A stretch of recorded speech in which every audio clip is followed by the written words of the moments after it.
இன்றைக்கி நான் ரொம்ப மனமுடைஞ்சு பேசுகிற ஒரு விஷயந்தான் இது. ரிதன்யாவோட செய்தி. அதுக்கப்புறமா அது முடியறதுக்குள்ளே கல்யாணம் ஆகி 4 நாளில் ஒரு ஏசி வேணும்னு வரதட்சணை கேட்டதுனால அந்த பொண்ணை தூக்கு போட்டு செத்து போயிட்டாங்க. அது கேட்குறப்போ மனசே ரொம்ப கஷ்டமாக இருக்குது. எனக்கு என்ன சொல்கிறதுன்னு தெரியல. என்னோடய அப்பாலாம் என்னைய ரொம்ப போல்டாக வளர்த்தாரு. அதாவது நான் என்னோடய ஹஸ்பண்டை பார்க்குறதுக்கு முன்னாடி வரைக்கும் நான் ஒரு பொண்ணுங்கிறதையே ஃபீல் பண்ணது கிடையாது. அவ்வளோ போல்டாக வளர்த்தாரு என்னைய. யார் என்கிட்ட எங்கள் அப்பா சொல்கிற விஷயம், உன்னை யார் என்ன பிரச்சனை பண்ணாலும் நீ கொன்னுட்டு வா, உன்னைய நான் காப்பாற்றுவேன் அப்படின்னு சொல்கிறது தான். ஆனால் அதுக்காக அவங்க அப்பா போல்டு இல்லை, அவங்க அப்பா பார்த்துக்கலங்கிறதெல்லாம் சொல்ல முடியாது.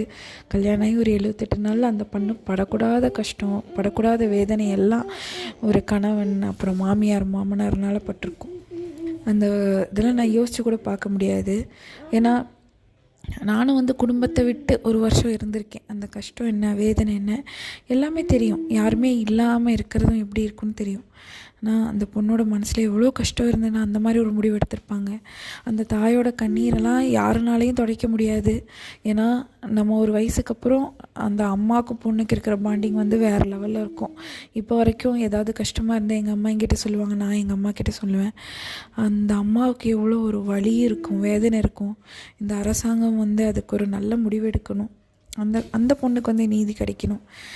காசு இருந்தால் எல்லாம் பண்ணிடலான்னு நினைக்கிறவங்களுக்கு முன்னாடி இது ஒரு உதாரணமாக இருக்கணும். இதுக்கு மேலே என்ன சொல்கிறதுன்னு எனக்கும் தெரியல.